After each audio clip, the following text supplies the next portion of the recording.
আবারও সবাইকে স্বাগতম জানাচ্ছি আরও নতুন একটি পর্ব দেখার জন্য। আশা করছি সববারের মতো এবারকার ভিডিওটি সবার কাছে বেশি ভালো লাগবে। যদি ভালো লাগে সম্পূর্ণ ভিডিও দেখার অনুরোধ দিল। আজকে আমি সুজি দিয়ে খুবই মজাদার বিকালের একটি নাস্তার রেসিপি শেয়ার করব আপনাদের সাথে।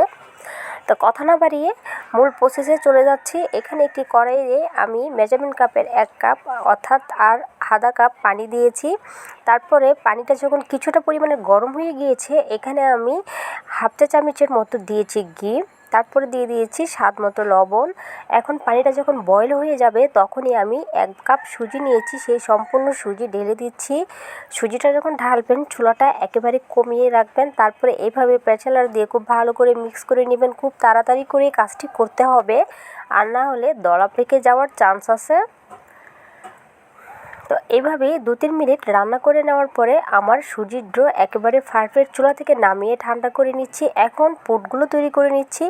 আগে থেকে এখানে 2টি আলু আমি সিদ্ধ করে ম্যাশ করে নিয়েছি। এখন এক এক করে সে মশলা দিয়ে দিচ্ছি। সর্বপ্রথমে হাফ চা চামচ দিয়েছি জিরার ফাঁকি, আর দিয়েছি চাট মশলা, তারপর দিয়েছি সামান্য একটু হলুদের গুঁড়ো, আর দিয়েছি হাফ চা চামচের মতো লাল মরিচের গুঁড়ো। তারপরে এখানে অল্প একটু ধনেপাতা দিয়ে কিছুটা পরিমাণের পেঁয়াজ কাঁচামরিচ কুচি দিয়ে তারপরে এইভাবে একটি চামচ দিয়ে খুব ভালো করে এগুলোকে মিশিয়ে নিচ্ছি।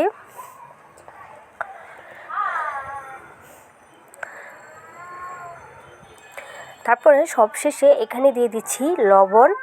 লবণটা দেওয়ার পরে পুরটাকে আমি আবারও খুব ভালো করে মিশিয়ে নিচ্ছি। এই পুরটা তৈরি করার জন্য খুব বেশি মশলা দেওয়ার প্রয়োজন হয় না, যেহেতু এখানে আমি চাট মশলা ব্যবহার করছি। আপনারা চাইলে এখানে ম্যাগি মশলাটাও ইউজ করতে পারেন। তারপরে যে ডোটি বানিয়েছি এটা এখন মোটামুটি অনেকটাই ঠান্ডা হয়ে গিয়েছে। এখন হাত দিয়ে খুব ভালো করে এইভাবে হাত দিয়ে খুব ভালো করে একটি সফট ডো আমি বানিয়ে নিয়েছি। তো আমার ডোটি একদমই কমপ্লিট হয়ে গিয়েছে। তারপরে হাতে সামান্য পরিমাণের তেল মাখিয়ে নিয়েছি, যেহেতু এটা সুজি তাহলে আর হাতে লাগবে না।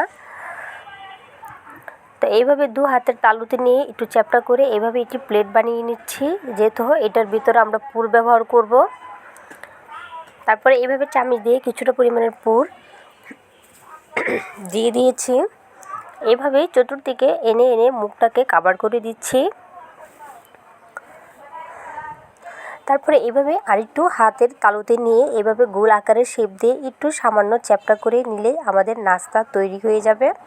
তো দেখতেই পাচ্ছেন একটি নাস্তা আমার তৈরি হয়ে গিয়েছে। তো সম্পূর্ণ নাস্তা এভাবেই তৈরি করে নিচ্ছি। তো সম্পূর্ণ নাস্তা এভাবেই আমি তৈরি করে নিয়েছি।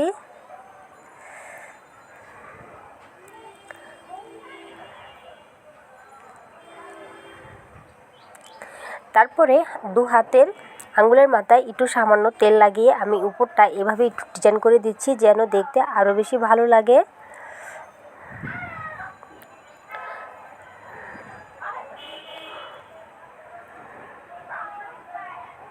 তো এভাবে একটি ফাইভের সাহায্যে আমি মাঝখানটাও একটু ছোটো ছোটো করে আর একটু ডিজাইন করে দিয়েছি, দেখতে যেন আরও বেশি ভালো লাগে। এটা এখন দেখতে অনেকটা সুন্দর লাগছে।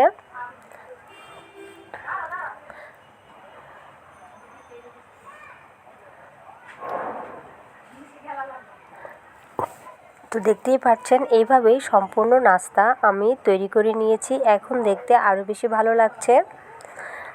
এখন চুলায় আগে থেকে একটি কড়াইয়ে তেল দিয়েছি। এখন তেলটি পর্যাপ্ত পরিমাণের গরম হয়ে গিয়েছে। এখন চুলাটাকে কমিয়ে এক এক করে সেই নাস্তাগুলো আমি দিয়ে দিচ্ছি।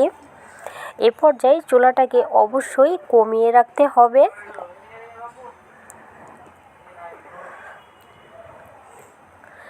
তো এভাবেই সম্পূর্ণ নাস্তা আমি তেলের উপরে দিয়েছি। তখন নিচে থেকে কিছুটা কালার এসে যাবে, তখনই এভাবে একটু করে উল্টিয়ে দিচ্ছি। যেহেতু এগুলো সুজি দিয়ে তৈরি, অবশ্যই এগুলো ভাজার সময় খেয়াল রাখতে হবে চুলাটা যেন একেবারেই না বাড়িয়ে দেওয়া হয়। অবশ্যই কিন্তু কমিয়ে রেখে এগুলোকে ভাজতে হবে। তো যখনই একটি সাইড হয়ে যাবে এভাবে আমি এক এক করে সবগুলোকে উল্টিয়ে ভেজে নিয়েছি। যখনই এরকম একটি ব্রাউন কালার চলে আসবে তখনই এগুলো আমাদের ভাজা হয়ে যাবে। এখন এগুলোকে নামিয়ে নিচ্ছি। তো যখনই এগুলো ভাজা হয়ে যাবে তখনই এগুলো তেল থেকে উঠিয়ে নিচ্ছি। তো দেখেই বুঝতে পারতেছেন কালারটা কতটা সুন্দর হয়েছে। এখন এটি প্লেটে নিয়ে আপনাদেরকে দেখাচ্ছি এটা আরও কত সুন্দর হয়েছে। উপরটা একদমই মচমচে ছিল। এই নাস্তাটি অবশ্যই বাসায় একদিন হলো বানাবেন। এটা ছোট থেকে বড় আশা করছি সবারই খুবই পছন্দের হবে। তো যদি আজকের ভিডিওটি দেখার পরে কিছুটা পরিমাণের ভালো লেগে থাকে তাহলে প্লিজ আমার চ্যানেলটাকে সাবস্ক্রাইব করে আমার পাশেই থাকবেন, বেল বাটনটা ক্লিক করে রাখবেন আমার পরবর্তী নোটিফিকেশন সবার আগে পাওয়ার জন্য। একটি ভেঙে দেখাচ্ছি এটার ভিতরটা কতটা সুন্দর হয়েছে।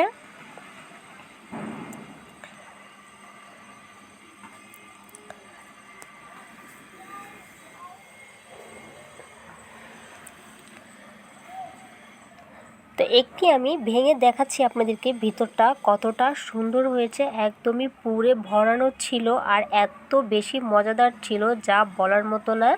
সুজি দিয়ে খুবই হেলদি একটি নাস্তা খুব সহজেই তৈরি করে ফেলতে পারবেন ঘরে। তো আমার মেয়ে এখন ভেঙে দেখাবে তার ভিতরটা কীরকম।